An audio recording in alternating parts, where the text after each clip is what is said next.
Всем привет! Мы на Леринских островах недалеко от Канн. Здесь когда-то был заключен легендарный узник Людовика XIV. Кто был этот человек в железной маске и где его прятали? Давайте разберемся в этой таинственной истории. Оставайтесь с нами до самого конца, будет очень интересно. Поехали!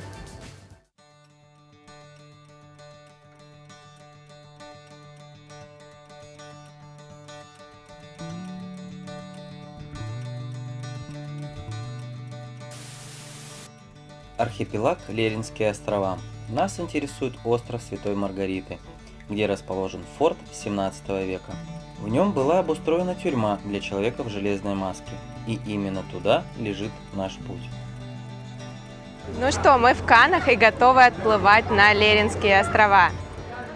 Смотрите, достаточно тяжело найти офис, где продают билеты и, соответственно, откуда отходит лодка. Это находится в старой части порта, вот ближе к историческому центру города. Билет стоит 17,5 евро взрослый, туда и обратно. Итак, мы зашли на паром. Он очень комфортный, оборудован пластиковыми скамейками, туалетами. Есть даже навес, чтобы ваша поездка была комфортной, хотя ехать нам всего лишь 15 минут.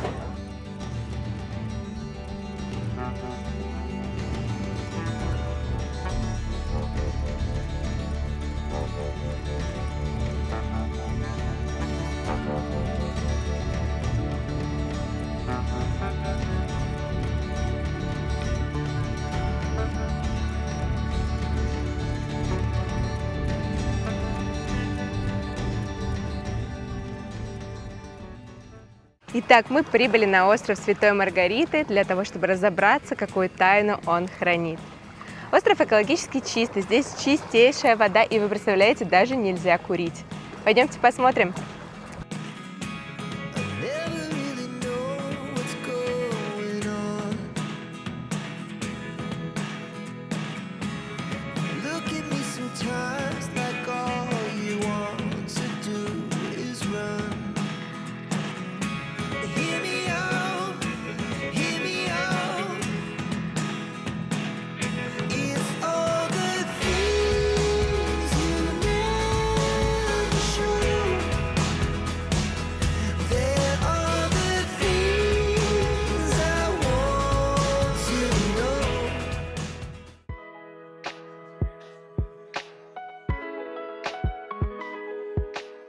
Здесь на острове уже зреет виноград. Достаточно рано. Остров богат историческими памятниками, и вот один из них. Это ванны для стирки белья. Такие. Здесь собирались женщины некогда и стирали, полоскали свое белье.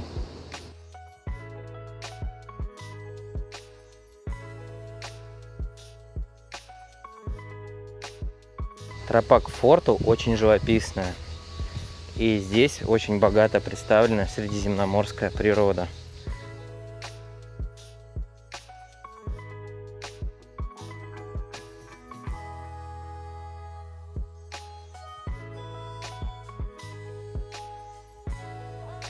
На острове очень много смотровых площадок, с которых открываются невероятные виды.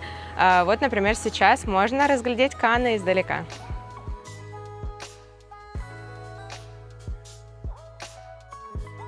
Итак, мы зашли на территорию Форт-Рояль. Билет входной стоит 6,5 евро для взрослого человека.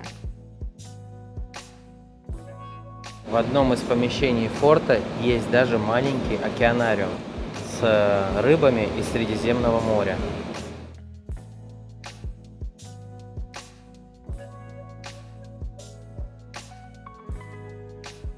В 17 веке форт был построен по приказу кардинала Ришелье.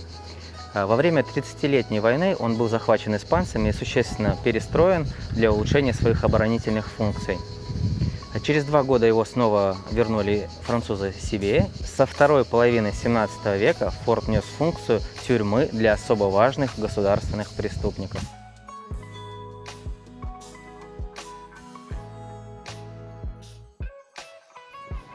Форт на самом краю скалистого берега.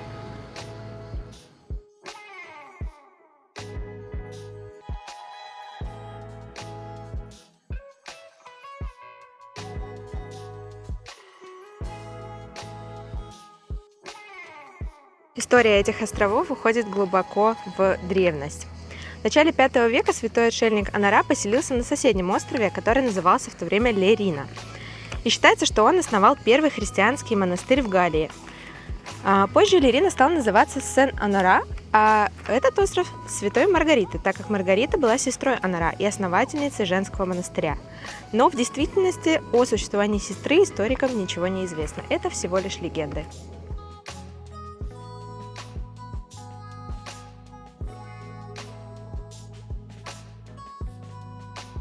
Хочу сказать, что в Каннах довольно быстрый ритм жизни, много туристов, много людей. Здесь все очень размеренно, спокойно. Если вы хотите насладиться приятной, спокойной атмосферой, то вам именно на этот остров.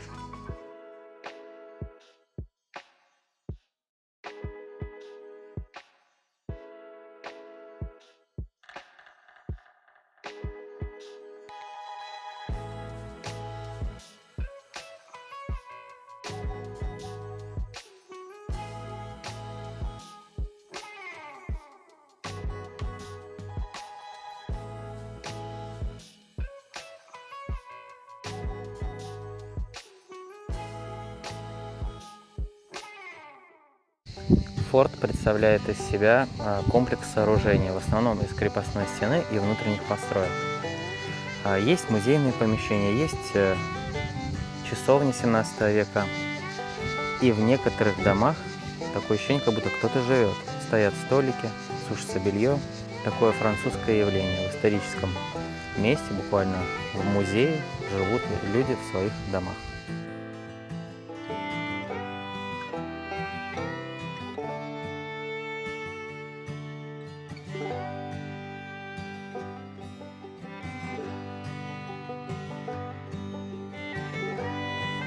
Главная площадь форта окружена казармами, и некогда здесь, наверное, были построения солдат.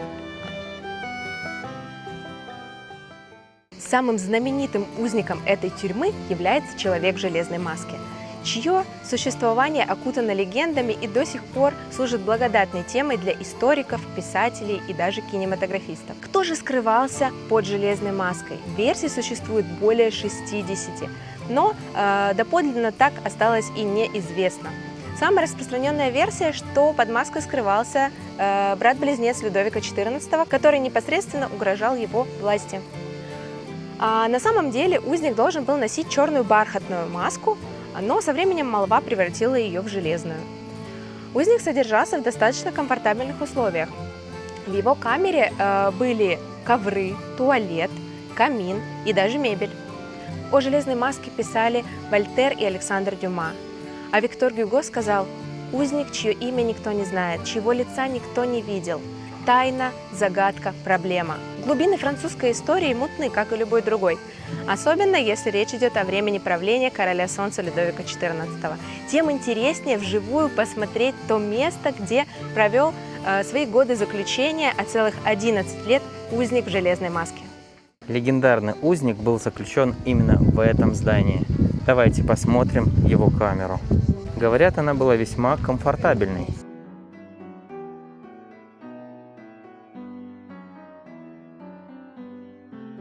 В этом здании располагается не просто камера того знаменитого узника, а целый музей железной маски и форта Рояль.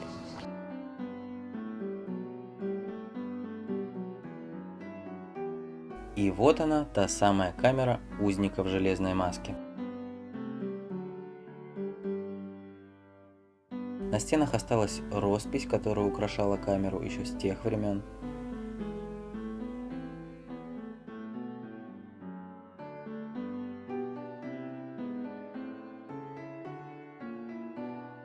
Запиралась она весьма массивной деревянной дверью.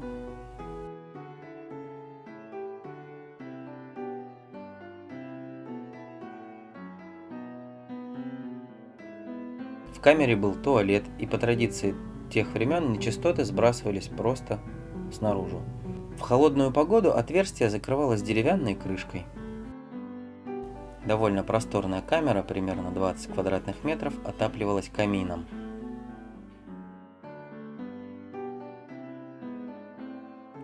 Единственное окно имело 3 решетки.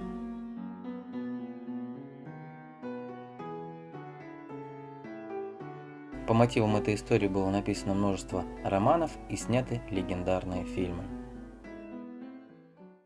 В помещениях музея сохранен аутентичный вид.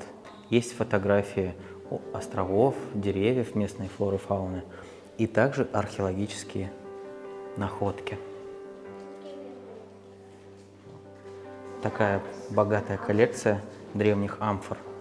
На этом острове жили люди с древних времен. Некогда здесь была греческая колония.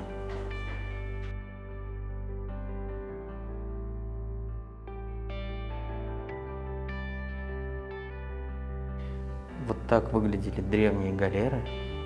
В трюме хранилось большое количество масла, зерна и перевозили по всему Средиземному морю, в том числе и через Черное море, возили из Крыма в Грецию зерно.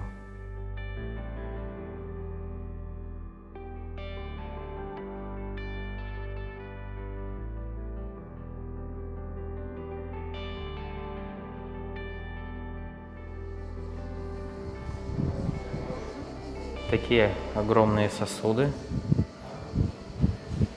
такие древние контейнеры, лампады и амфоры разных калибров. В этой экспозиции как раз показывают, что перевозили в амфорах: масло, вино и даже рыбу. Кроме форта, на острове есть природный заповедник, множество панорамных площадок с прекрасными видами, подводный музей и великолепные пляжи. Подписывайтесь на канал, ставьте лайки и переходите к нашим следующим видео. До новых встреч!